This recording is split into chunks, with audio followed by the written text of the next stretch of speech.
Yang saya hormati pimpinan dan anggota Komisi 2 DPR RI, yang saya hormati pimpinan Komisi 1 DPD RI,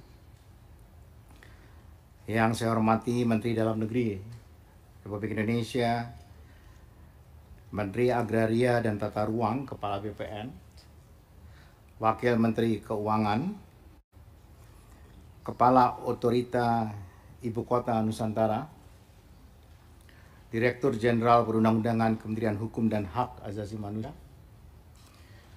Wakil Kepala Otorita, dan hadirin yang berbahagia. Assalamualaikum warahmatullahi wabarakatuh. Izinkanlah kami menyampaikan penjelasan pemerintah pada rapat kerja tingkat 1 Komisi 2 DPR RI dan DPD RI tentang rancangan undang-undang perubahan Undang-Undang Nomor 3 Tahun 2022 tentang Ibu Kota Negara. Pertama, saya ingin mengajak hadirin untuk menaikkan rasa syukur kita kehadirat Allah Subhanahu wa Ta'ala kuasa, sehingga kita bisa hadir pada acara pembicaraan tingkat 1 pembahasan rancangan undang-undang tentang perubahan atas Undang-Undang Nomor 3 Tahun 2022 tentang Ibu Kota Negara. Pimpinan dan anggota Dewan yang saya hormati, mengawali pengantar pemerintah, kami ingin menyampaikan visi dan tujuan pembangunan Ibu Kota Nusantara untuk mengingatkan kembali terhadap mimpi besar kita semua terkait dengan pembangunan Ibu Kota Negara, serta dilanjutkannya penjelasan pokok-pokok yang menjadi perubahan di dalam rancangan undang-undang ini. Ibu Kota Nusantara dibangun sebagai bagian dari upaya untuk mencapai target visi Indonesia 2045, yaitu Indonesia sebagai negara maju dan sekaligus mengubah orientasi pembangunan menjadi Indonesia sentris sebagai bagian dari upaya pemerataan pembangunan untuk mempercepat transformasi ekonomi Indonesia. Pembangunan IKN memiliki visi kota dunia untuk semua yang dicerminkan melalui ke dalam 3 tujuan pembangunan IKN.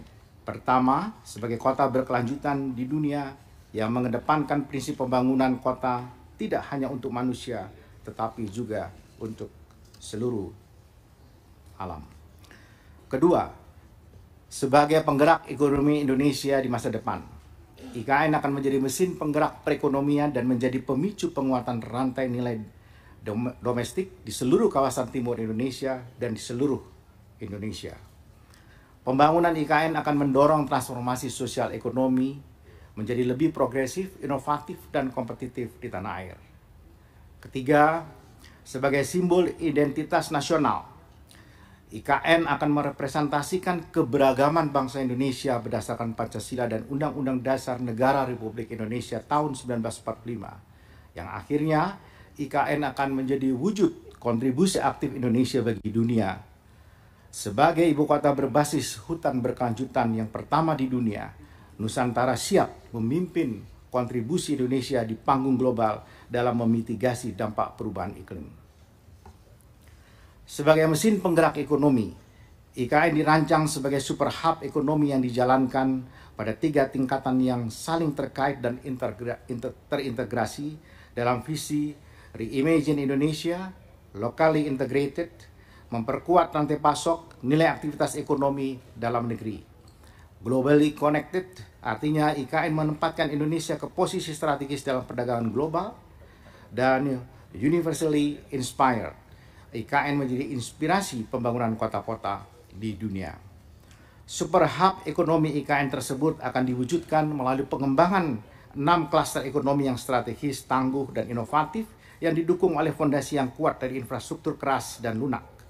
Pengembangan ke-6 klaster tersebut didasarkan pada peningkatan daya saing sektor-sektor yang sudah berkembang, serta pengembangan baru sektor-sektor maju yang berorientasi pada teknologi tinggi dan penerapan prinsip-prinsip berkelanjutan. Klaster ekonomi tersebut juga didukung dengan memampukan infrastruktur fisik dan non-fisik melalui pendidikan, inovasi, dan investasi. Untuk mewujudkan visi tersebut disusun 8 prinsip, 24 indikator kinerja utama. 8 prinsip tersebut adalah desain yang sesuai dengan kondisi alam. Yang kedua, Bhinneka Tunggal Ika. Ketiga, terhubung, aktif, dan mudah diakses. Keempat, rendah emisi karbon. Kelima, sirkular dan tangguh. Keenam, aman dan terjangkau. Ketujuh, nyaman dan efisien melalui teknologi. Serta yang kedelapan, peluang ekonomi untuk semua. Setiap prinsip diturunkan ke dalam 3 indikator kinerja utama yang akan dicapai untuk mewujudkan visi IKN. Untuk menjadi kota yang berkelanjutan di dunia, IKN mengedepankan prinsip dasar pembangunan kota dengan memadukan konsep Forest City, Smart City, dan Spawn City. Melalui konsep Forest City, kota hutan, IKN akan dibangun menjadi kota dengan dominasi bentang lanskap berstruktur hutan, ruang terbuka hijau, dan terintegrasi untuk kehidupan yang berdampingan dengan alam. Konsep Spawn City mengedepankan prinsip pembangunan perkotaan dengan sistem perairan sirkular dan berperan seperti spons yang menyerap air hujan, menyaring secara alami, dan melepaskan air ke bendungan, saluran air, dan akuifer. Smart City, kota cerdas, akan mendorong pembangunan kota dengan prioritas penggunaan teknologi yang didasarkan kepada kebutuhan masyarakat seperti sistem perkotaan, layanan pemerintahan, akses dan mobilitas, keselamatan dan keamanan, lingkungan dan berkelanjutan, serta kelayak hunian dan kehidupan perkotaan. Pembangunan IKN dalam rencana induk IKN dilakukan dalam 5 tahap pembangunan sampai dengan tahun 2045. Tahun 2022 hingga tahun 2024 merupakan pemindahan tahap awal. Tahap pertama. Pembangunan pada tahap awal ini difokuskan pada pembangunan dan pengoperasian infrastruktur dasar yang utama untuk penduduk pioneer. Membangun sarana utama seperti Istana Kepresidenan, perkantoran, dan perumahan. Kemudian pemindahan ASN tahap awal termasuk TNI dan Polri. Berikutnya adalah inisiasi sektor-sektor ekonomi prioritas. Pada tahapan selanjutnya, pembangunan IKN diarahkan pada skala yang lebih luas, lebih tangguh, lebih progresif dengan berbagai capaian untuk mengokohkan reputasi sebagai kota dunia untuk semua di tahun 2045. Pembangunan IKN pada tahap 1 diprioritaskan pada pengembangan di kawasan inti pusat pemerintahan atau KIPP, dan KIPP memiliki peran sebagai wilayah perencanaan pusat pemerintahan yang terbagi atas 3 sub-WP. KIPP dengan luas kurang lebih 6.669 hektar dengan area pengembangan seluas 1.759,35 hektar atau 61% kawasan lindung, 39% kawasan budidaya yang akan dibangun secara mixed use antara kawasan perkantoran pemerintahan pusat dengan penerapan konsep smart government, kawasan pemukiman ASN dan TNI Polri, serta kawasan bisnis dan ekonomi pendukung pembangunan awal untuk KIPP yang didukung dengan pembangunan ruang terbuka hijau, infrastruktur transportasi, serta fasilitas sosial dan fasilitas umum dasar. Pimpinan dan anggota Dewan yang saya hormati serta hadirin yang berbahagia.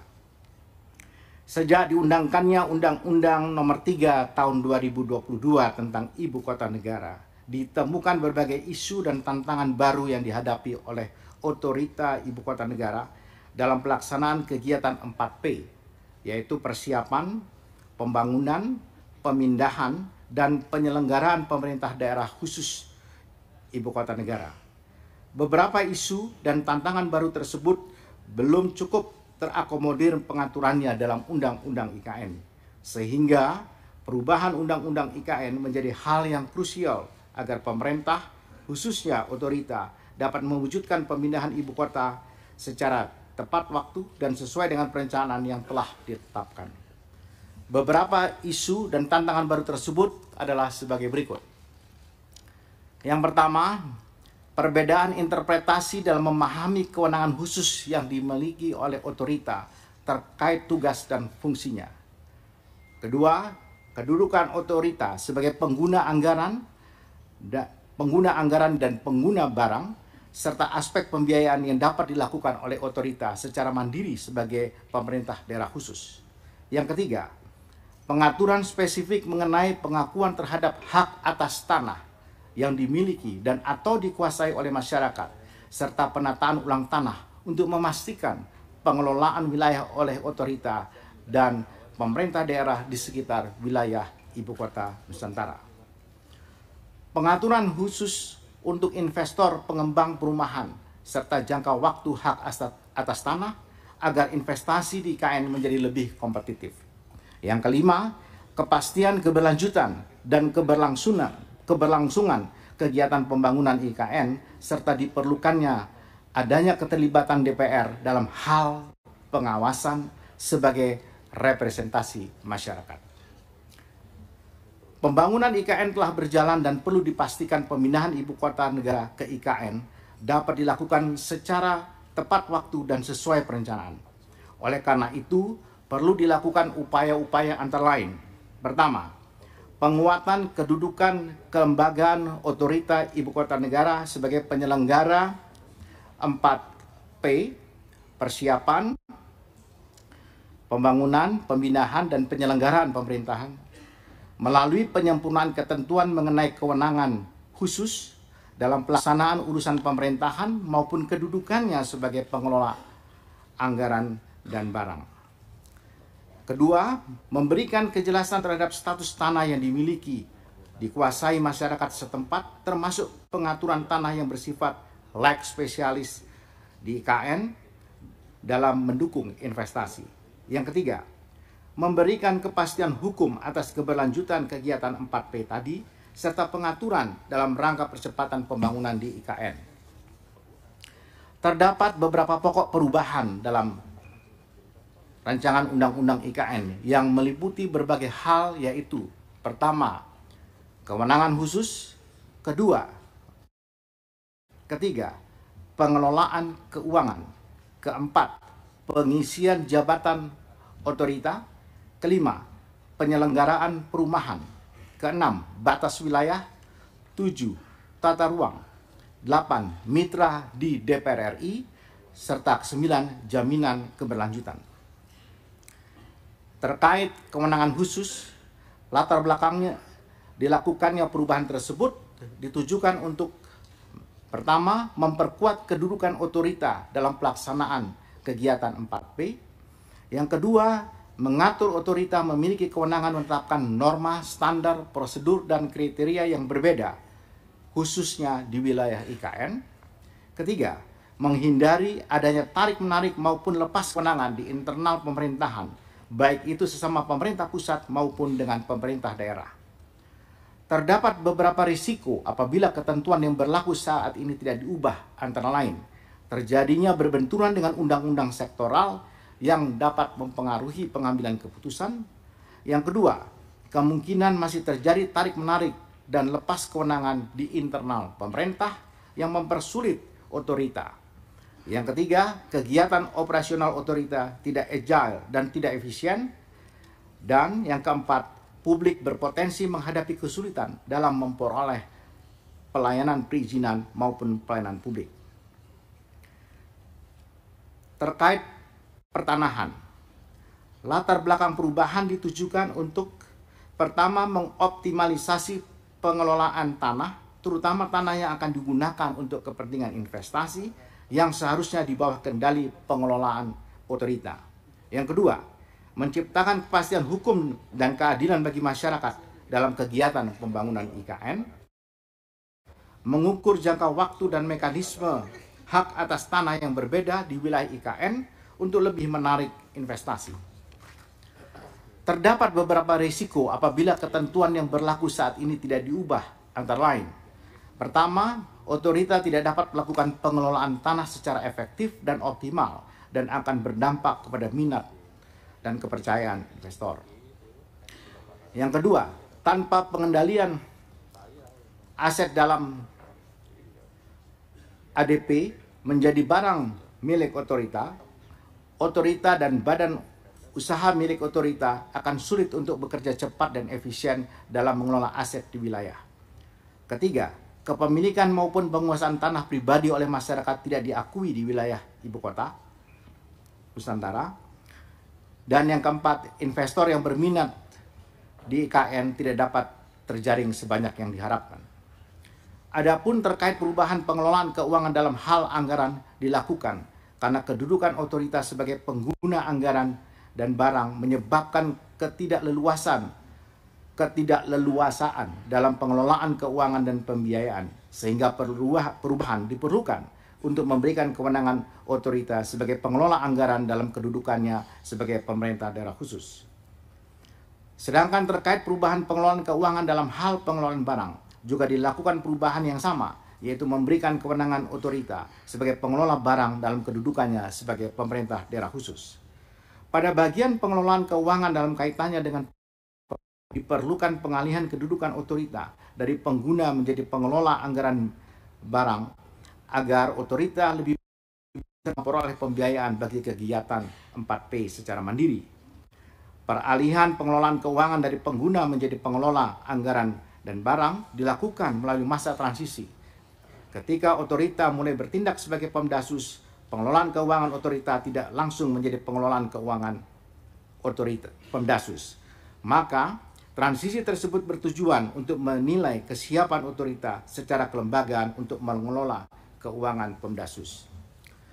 Resiko apabila ketentuan yang berlaku saat ini tidak diubah, otorita tidak secara leluasa mengelola keuangannya sendiri sebagai pemerintah daerah khusus karena masih berkedudukan sebagai pengguna anggaran barang dan belum diatur peran pengelolaan keuangannya sebagai pemerintah daerah khusus. Otorita juga tidak memiliki kemampuan pembiayaan sehingga tidak bisa melakukan investasi secara langsung, termasuk untuk mendirikan badan usaha miliknya sendiri. Perubahan dalam hal pengisian jabatan pimpinan tinggi Pratama dilatar belakangi diperlukannya kombinasi antara ASN dan profesional non-birokrat untuk memperkuat pelaksanaan kegiatan 4P oleh otorita. Kalangan ASN lebih memiliki kapasitas dan kemampuan dalam sisi perencanaan dan birokrasi, sedangkan kalangan profesional non-PNS dipandang dapat berperan dalam memberikan kontribusi berdasarkan pengalaman teknis dalam kegiatan project development. Apabila ketentuan yang berlaku saat ini tidak diubah, maka terdapat berbagai risiko, yaitu otorita akan mengalami kesulitan dalam melakukan percepatan sesuai target yang telah ditetapkan dalam undang-undang dengan dukungan talenta-talenta yang memiliki kualifikasi khusus di lapangan, serta kesulitan dalam mengabsorpsi dan atau mengimplementasikan perkembangan teknologi.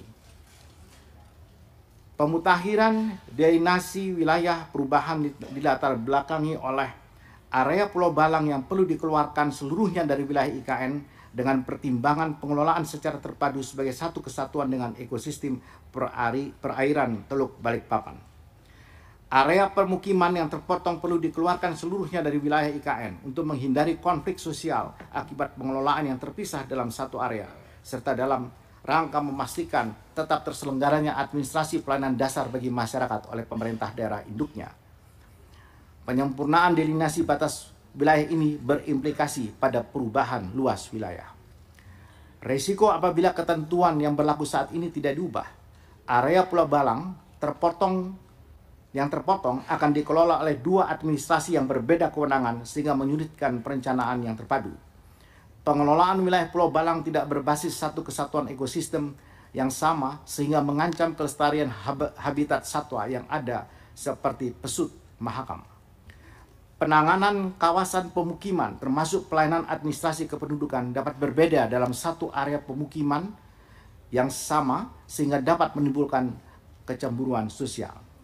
Otorita akan mengalami kesulitan dalam mengatur hak-hak atas tanah masyarakat lokal, pengurusan administrasi kependudukan, pelayanan dasar, serta tata ruang dan batas wilayah.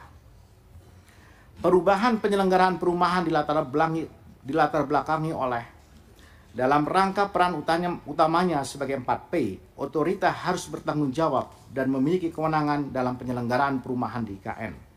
Dalam rangka percepatan pemenuhan kebutuhan hunian diperlukan pengaturan yang mengatur pertama, pelaku usaha yang memiliki kewajiban hunian berimbang di wilayah lain dan belum terrealisasi dapat melaksanakan kewajiban hunian berimbangnya di IKN.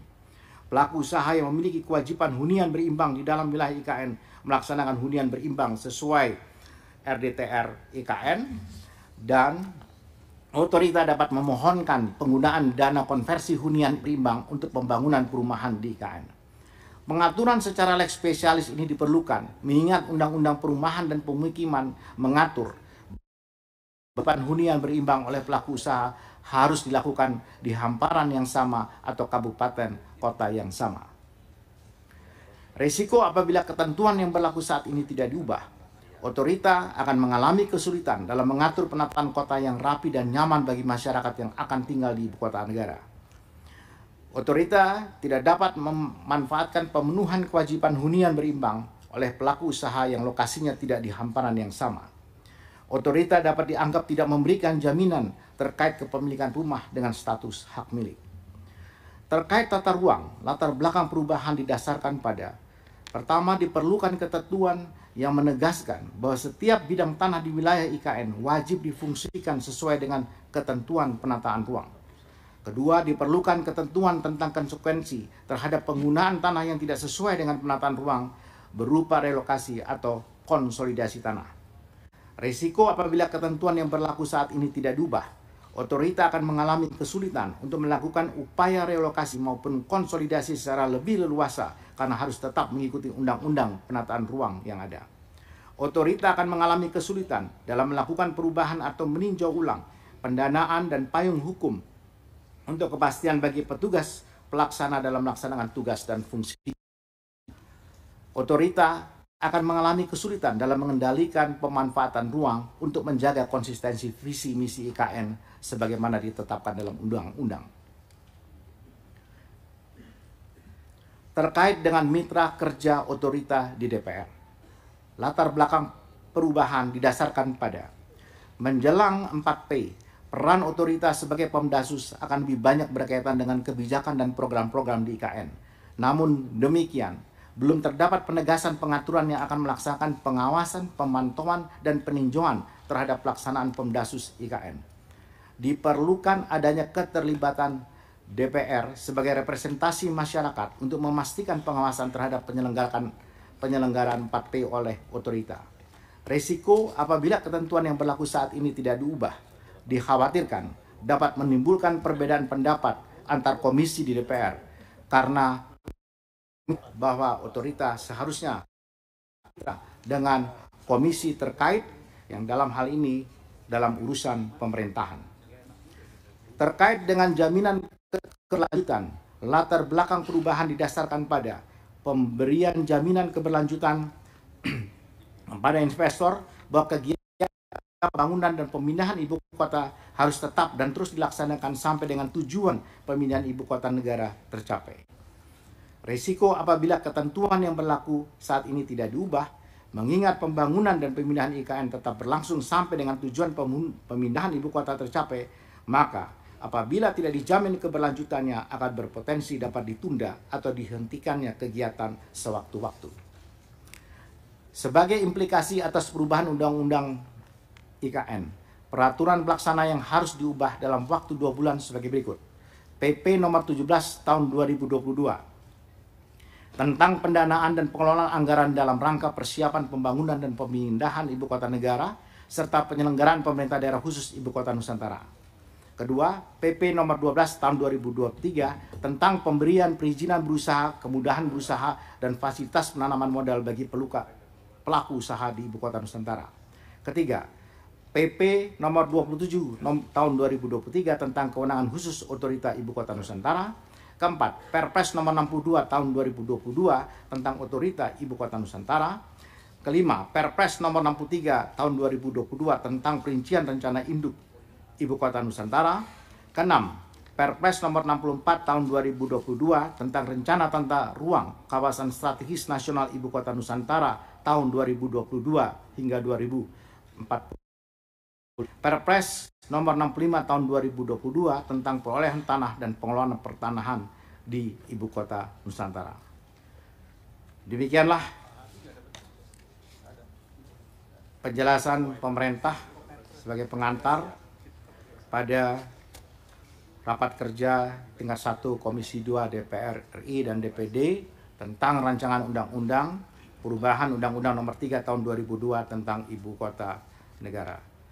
Terima kasih. Assalamualaikum warahmatullahi wabarakatuh. Waalaikumsalam warahmatullahi wabarakatuh.